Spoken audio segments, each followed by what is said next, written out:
Bonjour les enfants, bonjour les parents. Aujourd'hui, nous allons apprendre le calcul réfléchi en multiplication. Nous avons fait beaucoup de séances de multiplication depuis plusieurs mois. Les enfants commencent à être à l'aise avec la multiplication, que ce soit parce qu'ils connaissent par cœur un bon nombre de calculs ou parce qu'ils ont bien compris la notion d'addition itérée pour pouvoir trouver le résultat. Mais maintenant, on va apprendre à utiliser des calculs que l'on connaît par cœur pour pouvoir trouver des calculs que l'on ne connaît pas grâce à la multiplication. C'est pour ça que ça s'appelle la multiplication réfléchie. Alors, pour faire le travail du jour, le matériel dont vous aurez besoin, ce sont des cubes emboîtables comme ça. Donc, si vous n'avez pas de cubes emboîtables, prenez des Lego. Il en faudra à peu près une soixantaine. Donc, je ne sais pas si vous avez une soixantaine de Lego, mais si vous en avez, ce sera super. Des Duplo. Les Duplo, ce sont les gros Lego. Ce sera encore mieux que les petits Lego. Mais bon, voilà. Faites avec ce que vous avez. Si vous n'avez ni Duplo ni Lego, bah, vous pouvez prendre des petits papiers et faire en sorte qu'ils aient des formes de carrés, rectangles. Enfin voilà, vous faites un découpage sommaire. Il n'y a pas besoin d'être dans l'exactitude au niveau géométrique. Et ensuite, bah, vous ferez vos enfants emboîter, enfin fabriquer des tours avec ces petits bouts de papier découpés. Voilà. Alors, maintenant, les enfants, c'est à vous. Vos parents ont préparé le matériel, c'est donc à vous de travailler. Donc, les parents, si vous vous demandez ce que font les maîtresses les mercredis, week-ends et vacances, eh bien, on prépare le matériel et on ne s'ennuie pas. Alors, du coup, je vais vous demander, les enfants, de me dire combien est-ce qu'il faudra de cubes pour fabriquer 5 tours de 8 cubes.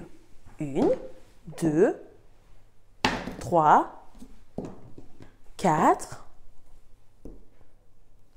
5. Donc allez-y, je vous laisse réfléchir. Les parents, vous faites pause et on se retrouve. Ça y est, vous avez trouvé combien est-ce qu'il faut de cubes pour faire 5 tours de 8 cubes? Très bien. Alors maintenant que vous avez trouvé ça, ben vous allez expliquer à vos parents comment vous avez fait. Vos parents ont sûrement dû voir en vous regardant faire, mais s'ils ne l'ont pas fait, expliquez-leur comment vous avez fait. Plusieurs procédures étaient envisageables. Alors, déjà se dire que, tout simplement, 5 tours de 8 cubes, c'est 5 fois 8. D'accord? C'est-à-dire que, soit ils connaissent par cœur parce qu'on a déjà appris la table de 5, donc ils ont su que c'était 40. Soit, s'ils ne connaissent encore pas par cœur la table de 5, ils ont décidé, logiquement 5 fois 8, c'est 8 5 fois. Donc, soit ils ont additionné 8 5 fois. Ça, les enfants, ce n'était pas la meilleure façon et c'était une méthode un peu compliquée parce que 8, c'est beaucoup plus difficile à calculer que 5. Soit, vous avez, alors plus long d'additionner 5 8 fois, c'est vrai, mais plus facile. Parce qu'on sait déjà que 5 et 5, c'est égal à 10. Et donc, du coup, 5 8 fois, c'est 10 fois 4. Et 10 fois 4, vous pouvez trouver ça assez rapidement. Donc, soit ils ont utilisé la méthode de se dire que 5 fois 8, c'était 8 additionné 5 fois, ou alors que c'était 8 fois 5, c'est-à-dire 5 additionné 8 fois. Et ils ont donc réussi à trouver 40, et qu'il fallait donc 40 cubes pour pouvoir faire 5 tours de 8 cubes. Maintenant que vous avez trouvé combien est-ce qu'il fallait de cubes pour faire 5 tours de 8 cubes, on va garder ça au tableau proprement. Il va falloir utiliser ce calcul pour la suite. Mais je n'en dis pas plus. Je vais vous demander, les enfants, de me dire combien est-ce qu'il faut de cubes, toujours, pour faire 6 tours de 8 cubes. Allez-y, réfléchissez. Ça y est, vous avez réfléchi? Très bien. Alors, expliquez à vos parents comment vous avez fait pour trouver.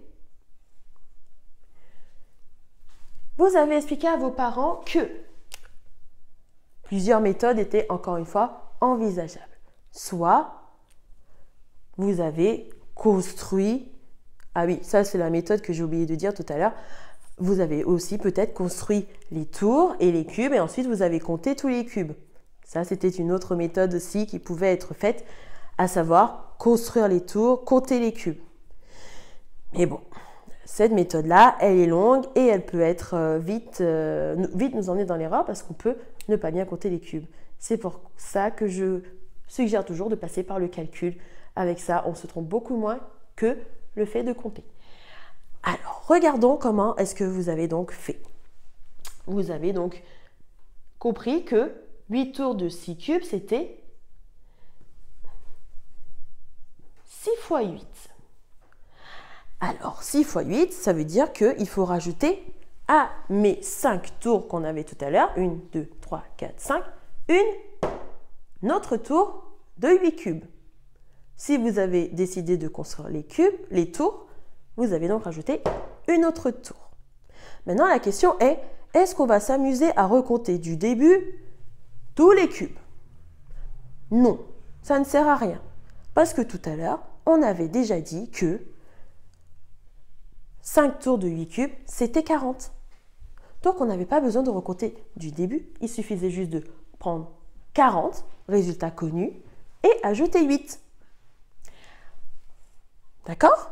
Donc, ça veut dire que maintenant, on est capable de dire que 6 tours de 8 cubes, c'est 48. C'est-à-dire 40 plus 8. Et si on regarde avec l'addition ce que ça donne, on voit que tout à l'heure, on avait, donc 8 fois 5, c'était 8, plus 8, plus 8, plus 8, 5 fois. Ça, c'était avec 8 fois 5. 5 fois 8. Hop, pardon. Donc 5 fois 8. On avait dit 40.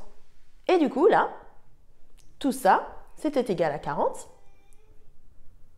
Donc, on rajoute ma dernière tour, celle-là, celle avec mes 8 cubes. 1, 2, 3, 4, 5, 6, 7, 8. Et on se rend compte que, donc, 40 plus 8, c'est égal à 48. Par conséquent, si on connaît par cœur 5 fois 8 ou 8 fois 5, on n'a pas besoin de réfléchir très longtemps à combien font 6 fois 8. C'est 8 de plus que 5 fois 8, donc 40 plus 8, c'est-à-dire 48. Vous comprenez les enfants? Alors, on va continuer. On est arrivé à 6 tours de 8 cubes. 1, 2, 3, 4, 5, 6. Et on a dit que tout ça, c'était égal à 48. Je vais vous demander de me dire combien j'ai besoin de cubes, toujours, pour faire 7 tours de 8 cubes. Donc, 1, 2, 3, 4, 5, 6, 7. Allez-y. Vous avez réfléchi. Très bien, les enfants. Alors, maintenant que vous avez trouvé le résultat, vous allez encore une fois expliquer à vos parents comment vous avez fait. Souvenez-vous des procédures précédentes que nous avons vues. Ça y est, vous avez expliqué? Alors, donc, nous allons réfléchir à tout ça.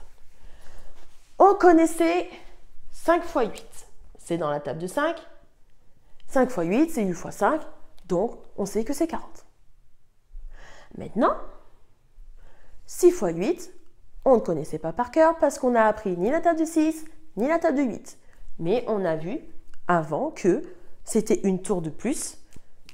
1, 2, 3, 4, 5, 6. Donc, c'était 8 de plus, donc 40 plus 8. Et on a donc compris que 6 fois 8, c'était 48. Alors maintenant, j'avais demandé de construire 7 tours de 8 cubes. Donc, 7 fois 8. Alors, à combien cela peut-il donc être égal? Eh bien, 7 fois 8, c'est 6 fois 8 plus 8. Puisque on savait que 6 fois 8, c'était 48 plus 8. Et ça, on est capable de trouver. Alors, 6 fois 8 plus 8, eh bien, du coup, c'est égal à 56. Et oui, les enfants, 56. Donc, plusieurs procédures étaient envisageables pour trouver cela. Soit vous avez continué de construire les tours et vous avez compté les cubes. Mais dans ces cas-là, c'est pareil. Il ne servait à rien de repartir de 0 pour compter tous les cubes.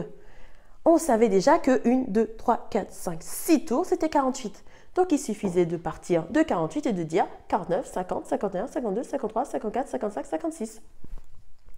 Et comme ça, on se trompe beaucoup moins que de repartir de 0 et d'essayer de compter jusqu'à 56 en se trompant pour diverses raisons.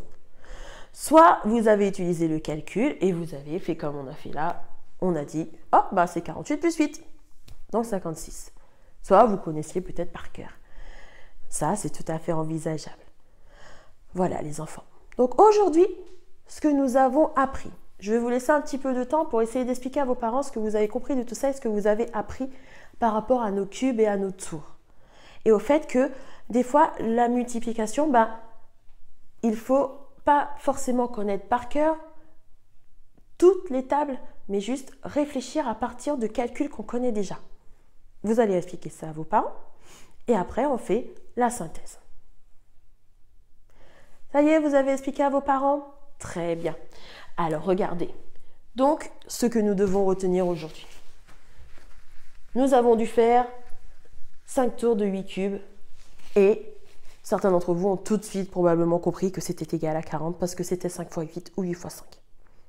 Ou alors, ils ont construit les tours, ou alors ils sont passés par l'addition et ils ont trouvé 40.